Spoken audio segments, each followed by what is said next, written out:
People गांव के किनारे पर जहां खेत जंगल से मिलते थे वहां भूत बंगला खड़ा था। एक पुराना टूटा हुआ घर जिसे सब हॉन्टेड हाउस कहते थे।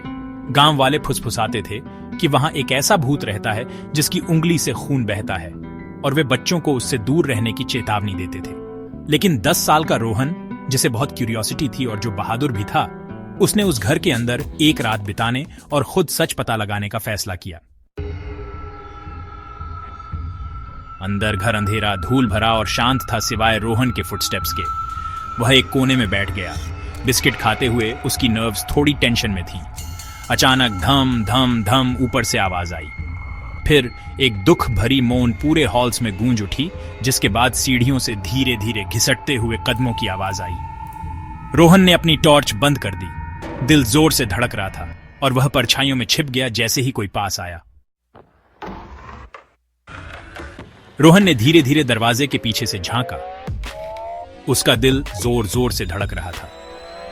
कमरे में अजीब सी ठंडक थी और हर चीज पर एक हल्की धुंध छाई हुई थी। रोहन की सांसें थम सी गईं, जैसे वह किसी अनजाने रहस्य के करीब पहुंच गया हो। उसकी नजर एक ट्रांसलूसेंट फिगर पर पड़ी, जो सफेद कुर्ते में था और दर्द से कराह रहा था। वह भूत कमरे के कोने में खड़ा था, अपनी उंगली को कसकर पकड़े हुए, जैसे कोई पुराना जख्म फिर से ताजा हो गया हो। उसकी आंखों में बेचैनी और अकेलापन साफ झलक रहा था। भूत की लंबी, पतली और बेजान उंगली से गहरा लाल खून टपक रहा था, जो धीरे धीरे जमीन पर गिरकर एक छोटी सी लाल बूंदों की लकीर बना रहा था। हर बूंद के गिरने के साथ कमरे में सन्नाटा और गहरा हो जाता था, मानो समय थम गया हो। लेकिन डर के बजाय रोहन के मन में दया जागी। उसे महसूस हुआ कि यह भूत डरावना नहीं, बल्कि बेहद दुखी और खोया हुआ है। उसकी आंखों में एक मासूमियत थी, जैसे वह किसी मदद की उम्मीद कर रहा हो। रोहन ने पहली बार किसी भूत को इतना अकेला और असहाय देखा था। ओह, मेरी उंगली, बहुत दर्द हो रहा है, भूत ने धीमी आवाज में फुसफुसाया। उसकी आवाज में डर या गुस्सा नहीं, बल्कि एक घायल बच्चे जैसी मासूमियत थी। वह किसी मॉन्स्टर जैसा नहीं, बल्कि एक ऐसा बच्चा लग रहा था जिसे मदद की जरूरत है। रोहन चुपचाप छिपा रहा। उसकी आंखें भूत की हर हरकत पर टिकी थी। भूत कमरे में इधर उधर भटक रहा था। उसकी चाल में निराशा और थकावट साफ दिख रही थी। रोहन सोचने लगा, क्या वह इस भूत की मदद कर सकता है, या यह भूत हमेशा ऐसे ही अकेला और दुखी रहेगा? हिम्मत जुटाकर रोहन धीरे धीरे अपने घर के दरवाजे से बाहर निकला। रात का सन्नाटा था और चारों ओर अंधेरा फैला हुआ था। उसके दिल की धड़कन तेज थी, लेकिन उसके चेहरे पर जिज्ञासा भी साफ झलक रही थी। हर कदम के साथ उसके मन में डर और साहस की जंग चल रही थी। उसने अपनी टॉर्च कसकर पकड़ी और जैसे ही उसने उसे आगे बढ़ाया, उसकी रोशनी एक अजीब सी आकृति पर पड़ी। वह आकृति धीरे धीरे साफ होने लगी। वह एक भूत था, लेकिन डरावना कम और परेशान ज्यादा लग रहा था। अचानक भूत ने चौंक कर पूछा, क्या तुम्हें डर नहीं लग रहा?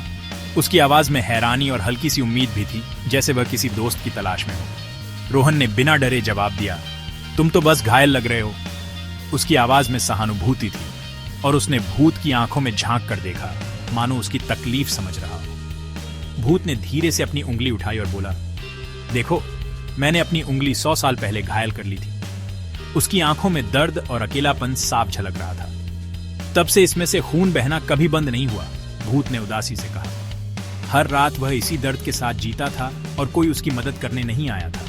रोहन को अचानक अपनी छोटी सी फर्स्ट एड किट याद आई, जो वह हमेशा अपने साथ रखता था। उसे लगा, शायद वह इस भूत की मदद कर सकता है।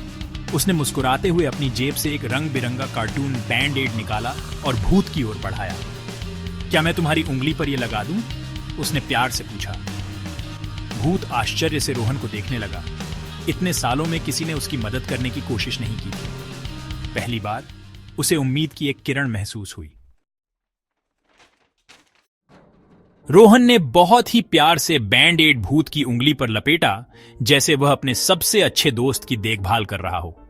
भूत की उंगली से खून बह रहा था और रोहन ने बिना डरे पूरी सावधानी से पट्टी बांधी। भूत थोड़ा घबराया हुआ था, लेकिन रोहन की मुस्कान और उसकी मदद देखकर उसे तसल्ली मिली।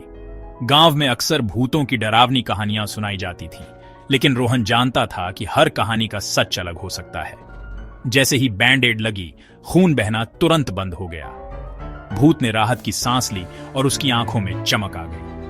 पहली बार किसी ने उसकी इतनी चिंता की थी। रोहन की छोटी सी मदद ने भूत के दिल को छू लिया। अब भूत को दर्द नहीं हो रहा था और वह खुद को पहले से कहीं ज्यादा सुरक्षित महसूस कर रहा था। भूत भोलेनाथ अब ग्रेटिट्यूड और खुशी से चमक उठा। उसकी आंखों में आभार था और वह रोहन को बार बार धन्यवाद कह रहा था। उसकी मुस्कान इतनी प्यारी थी कि रोहन भी हंस पड़ा। दोनों के बीच एक अनोखा रिश्ता बन गया था। डर और रहस्य की जगह अब दोस्ती और विश्वास ने ले ली थी। उस रात रोहन और भोलेनाथ ने साथ बैठकर कहानियां सुनाई और बिस्किट शेयर किए। मोमबत्ती की हल्की रोशनी में दोनों ने अपने अपने जीवन की बातें की। भूत ने बताया कि वह भी कभी एक बच्चा था जिसे दोस्ती की बहुत चाह थी। रोहन ने उसे अपने स्कूल के किस्से सुनाए। दोनों की हंसी से पुराना घर गूंज उठा और डर की जगह अब वहां अपनापन महसूस होने लगा। जैसे ही सुबह की पहली किरणें आईं, भोलेनाथ हल्का होकर गायब हो गया। जाते जाते उसने रोहन से वादा किया कि वह फिर मिलने आएगा। रोहन ने भी मुस्कुराकर उसे अलविदा कहा और दोनों के दिलों में एक नई दोस्ती की यादें बस गईं। अब भूत डरावना नहीं बल्कि प्यारा और यादगार बन गया था। रोहन गांव लौटा और सबको पूरी सच्चाई बताई। उसने समझाया कि भूत असल में अकेला था, उसे डराने का कोई इरादा नहीं था। उसे बस किसी की दया और दोस्ती की जरूरत थी। गांव वाले पहले हैरान हुए, लेकिन रोहन की बातों ने सबका दिल छू लिया। अब वे भी भूत को समझने लगे। तब से उस पुराने घर से कोई नहीं डरता था। बच्चे वहां खेलते, हंसते और कभी कभी भोलेनाथ को भी बुलाते। सबने सीखा कि कभी कभी एक भूत को भी बस एक दोस्त और एक बैंड एड की जरूरत होती है। दोस्ती और दया से डर भी मिट सकता है और सबसे अनोखी कहानियां जन्म ले सकती हैं।